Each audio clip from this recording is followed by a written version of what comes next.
हमारे चैनल को सब्सक्राइब करें और बेल नोटिफिकेशन को ज़रूर दबाएं।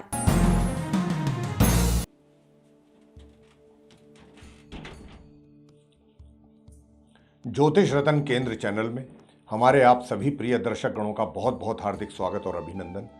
मेरे प्रिय साथियों, मैं हूं आचार्य पंडित सर्वदानंद शर्मा और आपके साथ बात कर रहे हैं आज इस कार्यक्रम में आपके मासिक राशिफल को लेकर के, यानी कि मंथली राशिफल है। ये मई 2022 का, मई का जो महीना है इस वर्ष, उसका ये राशिफल है। और ये जो राशिफल है पूर्ण रूप से लगन राशि पर आधारित है, चंद्र राशि पर आधारित नहीं है। और अभी जो हम आपसे इस कार्यक्रम में बात करने जा रहे हैं, ये धनु लगन के जो जातक हैं, सेजिटेरियस असेंडेंट बेस्ड जो जातक हैं, उनके विषय में बताएंगे कि ये मई 2022 आप धनु लगन के जातकों के लिए कैसा रहने वाला है। ग्रहों की स्थिति गोचर में जो है उसी के आधार पर आपको अच्छे या बुरे परिणाम प्राप्त होंगे इस मई 2022 में। लेकिन वो ग्रहों की स्थिति से भी थोड़ा सा अवगत आपको यहाँ पर कराना चाहेंगे चर्चा को आगे बढ़ाने से पहले। जैसा कि आप मेरे बराबर में देख रहे हैं चार्ट, ये आप धनु लगन के जातकों का चार्ट है साथियों। और इस चार्ट में जो ग्रह बैठे हुए हैं, जहाँ जहाँ पर, जिन जिन घरों में, जिन जिन राशियों में, उन्हीं के विषय में मैं आपको थोड़ी सी जानकारी दूंगा। सबसे पहले बात करेंगे केतु के विषय में। देखिए, केतु जो है, जहाँ 7 लिखा हुआ है वहाँ बैठे हैं, और ये 7 जो है तुला राशि है और ये इनकी मित्र राशि है। और जिस घर में ये बैठे हुए हैं ये 11th हाउस है, यानी एकादश भाव। तो ये यहाँ पर बैठे हैं और इस महीने, पूरे महीने इसी घर में, इसी राशि में ये बने रहेंगे केतु। बात करेंगे अब बुध ग्रह के विषय में कि बुध ग्रह जो है, जहाँ पर 2 लिखा हुआ है वहाँ पर बैठे आप देख रहे हैं उनको। और ये 2 जो है वृषभ राशि है, टॉरस साइन है, और ये अपनी मित्र के घर में बैठे हुए हैं, मित्र की राशि में बैठे हैं बुध। और ये 6ठा भाव कहलाता है, 6th हाउस, जहाँ पर ये बैठे हैं। लेकिन बुध भी पूरे महीने इसी राशि, इसी घर में तो बने रहेंगे, इसमें कोई शक शुबा नहीं है। लेकिन 10 मई को ये उल्टी चाल चलना आरंभ कर देंगे और 13 मई को ये अस्त हो जाएंगे, यानी कि लुप्त हो जाएंगे। और फिर 30 मई को, यानी माह के बिल्कुल अंत में जाकर के 30 मई को ये पूर्व में जाकर के उदय होंगे, ये अपने अस्तित्व में आएंगे। ये इनका रहने वाला है पूरे मई के महीने में हिसाब किताब बुध ग्रह का। अब बात कर लेते हैं जहां सूर्य राहु आप देख रहे हैं, जहां 1 लिखा है वहां बैठे हैं। तो देखिए, सूर्य की तो अपनी ये उच्च राशि है, मेष राशि कहलाती है। ये 1 जो लिखा है इसको मेष राशि कहते हैं, और ये सूर्य की उच्च राशि है, यानी सूर्य यहाँ पर उच्च की राशि में है, अपनी उच्च स्थिति में है। लेकिन क्या है, राहु भी है वहाँ पर। राहु परम पापी, परम क्रूर, परम शत्रु, एक दूसरे के ये ग्रह हैं, परम शत्रु ग्रह हैं एक दूसरे के, सूर्य राहु। तो ये योग अच्छा नहीं माना जाता, बहुत अशुभ योग होता है ये, और ये जीवन में अशुभ प्रभाव भी दिखाता है अपने जातक के। तो ये योग जो है किसी भी लिहाज से अच्छा नहीं माना गया है। लेकिन क्या होगा, सूर्य जो है 14 मई को राहु का साथ छोड़ेंगे और अपनी उच्च राशि से निकलेंगे 14 मई को, और ये अपने अगले घर में जाएंगे जहां बुध बैठे हैं, जहां 2 लिखा है। और ये बुध के साथ जाकर के अपने संबंध बनाएंगे और माह के अंत तक फिर ये वहीं रहेंगे। राहु जहां आप इनको बैठा देख रहे हैं, पूरे महीने इसी राशि में, इसी घर में ये बने रहेंगे। अब बात कर लेते हैं आपसे गुरु और शुक्र की। गुरु और शुक्र जहां बैठे हैं, ये 4th हाउस है, चतुर्थ भाव है, और 12 लिखा हुआ है, तो 12 का मतलब मीन राशि, और गुरु मीन राशि के लॉर्ड होते हैं। तो गुरु अपने ही घर में, अपनी राशि में बैठे हैं शुक्र के साथ। और शुक्र की ये उच्च राशि है, शुक्र अपनी उच्च राशि में बैठे हुए हैं। मीन राशि उनकी उच्च राशि होती है। हालांकि दोनों ही गुरु हैं, एक दैत्य गुरु हैं, एक देवताओं के गुरु हैं, और दोनों गुरु यहां पर इकट्ठे बैठे हुए हैं। लेकिन शुक्र जो है 23 मई को गुरु बृहस्पति का साथ छोड़ देंगे और इस राशि से निकलेंगे और अपनी अगली घर में जाएंगे जहां पर राहु बैठे हैं। राहु इनके मित्र हैं, तो ये अपने मित्र के पास पहुंच जाएंगे 23 मई को, और माह के अंत तक राहु के साथ ही बने रहेंगे। और गुरु बृहस्पति पूरे महीने मार्गी और उदय अवस्था में अपने इसी घर में, इसी राशि में जहां इनको आप बैठा देख रहे हैं, वहीं पर ही ये बने रहेंगे। बात करते हैं मंगल और शनि के विषय में। देखिए, मंगल और शनि दोनों एक साथ बैठे हुए हैं, कहां पर, जहां 11 लिखा हुआ है। और 11 जो होता है ये कुंभ राशि होती है, और घर जो है ये 3rd हाउस है, तृतीय भाव है। और मंगल और शनि का बैठना काफ़ी हद तक अच्छा नहीं माना गया है, शुभ नहीं माना जाता ये। इसके अशुभ परिणाम अधिक देखने में आते हैं क्योंकि दोनों एक दूसरे के परम शत्रु हैं, मंगल और शनि। तो यहां पर मंगल जो है शनि का साथ छोड़ेंगे 17 मई को, और शनि का साथ छोड़ करके ये जाएंगे अगले घर में जहां गुरु, बृहस्पति और शुक्र बैठे हुए हैं। और जब ये वहां जाएंगे मंगल, तो ये जो मीन राशि है जहां 12 लिखा हुआ है, ये इनकी मित्र राशि है। मित्र राशि इसलिए है कि गुरु, बृहस्पति इनके मित्र हैं, तो उन्हीं के पास ये जाएंगे। और शुक्र के साथ भी इनका संबंध बनेगा 17 तारीख से लेकर के और 23 मई तक के बीच का जो समय, एक हफ्ते का। जैसा मैंने आपको कहा कि 23 तारीख को फिर शुक्र जो है अपना स्थान परिवर्तन कर लेंगे, यहां से निकल जाएंगे। और शनि जहां बैठे हैं, जहां 11 लिखा है, ये पूरे महामार्गी और उदय अवस्था में अपनी तृतीय भाव में, इसी राशि में, इसी घर में बने रहेंगे। तो ये थी ग्रहों की स्थिति। अब इनके आधार पर जो आपको अच्छे और बुरे परिणाम प्राप्त होने जा रहे हैं मई 2022 में, उनके विषय में बात अब आपके साथ करने वाले हैं। लेकिन आपको यहां पर एक चीज और बता दें, बात को आगे ले जाने से पहले, बात आगे करने से पहले, कि देखिए ये इतने जो ग्रह हैं, कुछ नकारात्मक भी रिजल्ट्स देते हैं हर व्यक्ति के जीवन में, कुछ पॉजिटिव भी देते हैं, कुछ अच्छे शुभ परिणाम देते हैं, कुछ अशुभ भी देते हैं। तो अगर हम कुछ नकारात्मक परिणामों की बात करते हैं अपनी चर्चा में आपके साथ, तो आपको घबराना नहीं है, परेशान नहीं होना, चिंता नहीं करनी। क्यों? क्योंकि इस वीडियो में अंत में जाकर के जब हम राशिफल आपको बता देंगे, तो फिर हम आपको उपाय देंगे, और ये उपाय बहुत सूक्ष्म और बहुत सरल उपाय होंगे, बहुत आसान उपाय।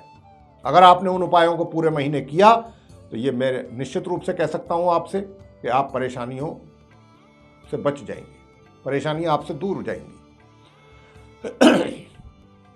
तो आइए सबसे पहले बातचीत करते हैं आपके करियर, प्रोफेशन को लेकर के, कि आपका प्रोफेशन, आपका करियर कैसा रहने वाला है इस मई 2022 में। साथियों, मैं आपको कहना चाहता हूं कि 1 मई से लेकर के और माह के मध्य तक तो आपका मध्यम रूप से चलेगा, चीजें बहुत अच्छी तरीके से चलती रहेंगी, जिससे आपको भी काफी संतोष रहेगा, सेटिस्फाई रहेंगे आप भी अपने कार्य क्षेत्र में। जो चीजें होंगी उनको देख करके, चाहे आप बिजनेस करते हैं, चाहे आप एम्प्लॉई हैं, चीजें सब आपके अनुकूल चलती रहेंगी माह के मध्य तक, किसी प्रकार की कोई कमी नहीं आएगी। लेकिन हाँ, माह मध्य से और माह के अंत के बीच में आप कुछ चीजें ऐसी भी फेस कर सकते हैं कि जो आपके अनुरूप ना हो, आपके अनुकूल ना हो, आपकी इच्छा के मुताबिक ना हो। आप चाहते कुछ और हैं, चीजें कुछ और तरीके से चलें। आप चाहते हैं चीजें इस डायरेक्शन में जाएं, पता चला चीजें कुछ दूसरी डायरेक्शन में चली गई, जो आपको पसंद नहीं है। तो इस प्रकार के रिजल्ट्स रहेंगे। हालांकि कोई नुकसान वाली बात नहीं है, पूरे महीने किसी प्रकार का मुझे नुकसान नहीं दिखाई दे रहा आपके कार्य क्षेत्र में, आपके करियर को लेकर के, आपके व्यापार में किसी प्रकार की कोई हानि या नुकसान, इस प्रकार का कोई दूर तक मुझे संभावना नजर नहीं आ रही। लेकिन हाँ, ऐसा भी नहीं है कि बहुत ज़्यादा ग्रो हो जाए आपका व्यापार, बहुत अच्छे बड़े और मिलेंगे भी, ऑर्डर्स भी मिलेंगे, ऐसी बात नहीं है। लेकिन मध्यम रूप से चलेगा सारा कार्यक्रम महामध्य तक, और उसके बाद जो है थोड़ी बहुत बीच में अड़चनें भी आएंगी, कुछ बाधाएं भी आएंगी, और चीज़ें कुछ आपके अनुरूप, जैसा मैंने कहा, नहीं चलेंगी।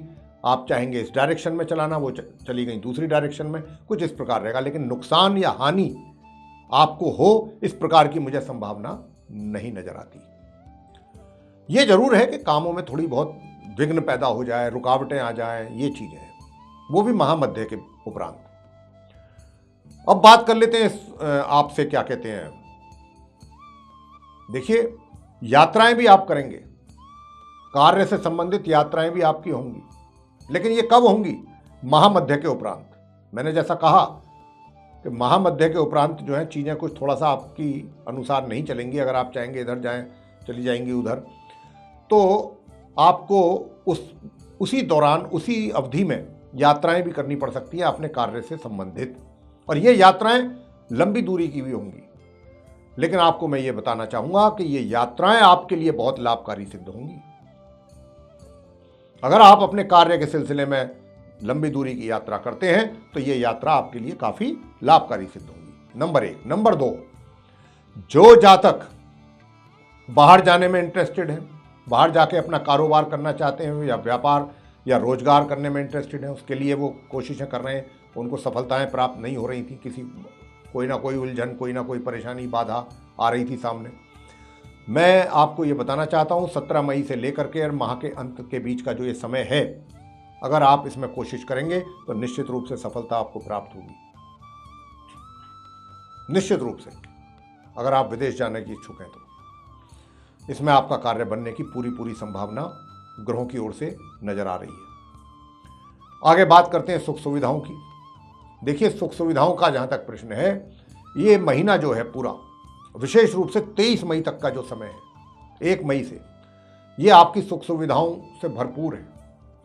आप या तो कोई बड़े घर में शिफ्ट हो सकते हैं, अच्छे सुंदर भवन में जा सकते हैं, भवन मतलब हाउस, घर, या खरीद सकते हैं, या कोई अच्छा वाहन खरीद सकते हैं, 4 व्हीलर खरीद सकते हैं, कोई 2 व्हीलर खरीद सकते हैं। इस बात की भी बहुत अधिक संभावना है, यानी कि सुख साधनों में वृद्धि हर तरीके से, इस बात का पूरा इशारा ग्रहों की ओर से मिल रहा है।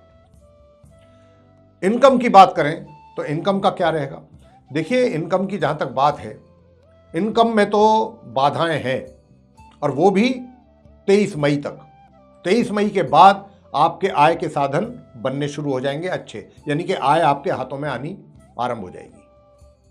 कहीं से धन अगर नहीं मिल रहा है, बहुत कोशिशों के बावजूद, 23 तारीख के बाद प्रयास करें, धन आ जाएगा आपके हाथ में। 23 तारीख के बाद धन के आगमन के योग बनेंगे माह के अंत तक। धन की सेविंग्स को लेकर के बात करें, देखिए, सेविंग्स का जहां तक प्रश्न है, माह के मध्य तक तो सेविंग आपकी नहीं हो पाएंगी, लेकिन हाँ, इतना अवश्य है कि माह मध्य के बाद अगर कुछ प्लान करेंगे तो अवश्य थोड़ा बहुत सेविंग आप कर पाएंगे। और भाग्य का भी जो आपको साथ है वो भी माह मध्य के उपरांत मिलेगा थोड़ा सा, उसमें भी आपको भाग्य का सहयोग थोड़ा बहुत जरूर मिलेगा। और कार्य भी जो है आपके थोड़ा बहुत कुछ बीच में रुक गए, कुछ अवरोध आ गया, लेकिन बाद में गाड़ी आगे चल गई, इस तरीके से चलता रहेगा। परमानेंट काम पेंडिंग नहीं पड़ेंगे। तो ये इस प्रकार की स्थिति आपकी रहेगी कारोबार की और धन की और सुख सुविधाओं की। अब बात कर लेते हैं प्रेम संबंधों को लेकर के। और देखिए, प्रेम संबंधों की अगर बात करें तो उसके लिए बहुत कम समय के लिए योग बन रहा है साथियों, आप धनु लग्न के जातकों के लिए। और वो भी बनेगा कब? 17 मई से 23 मई के बीच का। तो जिन जातकों का आपस में पहले से प्रेम संबंध बना हुआ है, वो लोग रिलेशनशिप में हैं, तो अगर कोई पहले से कोई आपस में किसी बात को लेकर के तनातनी है, या कोई शिकवे शिकायत है, किसी बात को आपको उनसे शिकायत है या उन्हें आपसे है, तो 17 मई से 23 मई तक के बीच का वो समय है कि जब आप सारी चीज़ों को बातचीत के जरिए दूर कर सकते हैं और आप आपस में एक दूसरे के करीब भी आएंगे। ये वो समय होगा, सारी चीज़ों को भुला करके आप एक दूसरे की तरफ आएंगे और मिलना जुलना भी बढ़ेगा आपका। शादी विवाह का कोई योग नहीं दिखाई दे रहा है अभी दूर तक भी इस महीने, तो उससे हम इनकार करते हैं। और अगर कोई नई रिलेशनशिप डेवलप करना चाहते हैं तो आप माह मध्य से और 23 मई के बीच में अगर प्रयास करेंगे तो सफलता प्राप्त हो जाएगी। वैवाहिक संबंध कैसे रहेंगे इस महीने मई में धनु लगन के जातकों के? देखिए, वैवाहिक संबंध तो ठीक रहेंगे, लेकिन बस अपने जीवन साथी के हेल्थ को लेकर के थोड़ा सा सावधानी की जरूरत रहेगी। उनको हेल्थ के कुछ इश्यूज बन सकते हैं इस मई के महीने में आपके जीवन साथी को। उनके लिए आपको उन बातों का ध्यान रखना है और केयर करना पड़ेगा आपको अपने जीवन साथी का, ये आपको ध्यान रखना है। आगे बात करेंगे पारिवारिक संबंधों की। पारिवारिक संबंधों में तनाव पैदा होने की बहुत अधिक संभावना है साथियों, 1 मई से लेकर 17 मई के बीच में, बहुत अधिक, काफ़ी। मैं तो समझता हूँ कि शायद ऐसी स्थिति ना आ जाए कि भाई आप एक दूसरे से मिलना जुलना भी बंद कर दें, ऐसी भी संभावना बन रही है। लेकिन 17 मई के बाद चीज़ें जितनी मर्जी बिगड़ जाएं 17 तक, लेकिन 17 के बाद चीज़ें आप देखेंगे कि उनमें काफ़ी सुधार होना शुरू हो गया है। 17 मई से लेकर माह के अंत तक चीज़ों में सुधार होगा। रिलेशनशिप जो है आपके अपने पारिवारिक सदस्यों के साथ, उसमें इम्प्रूवमेंट होगा। और आगे बात करते हैं किनकी? शिक्षा जो प्राप्त कर रहे हैं छात्र, उनकी। भाई धनु लगन के छात्रों को मैं बहुत ही सचेत करना चाहता हूं, सावधान करना चाहता हूं कि आपका पढ़ाई में तो दिल लगेगा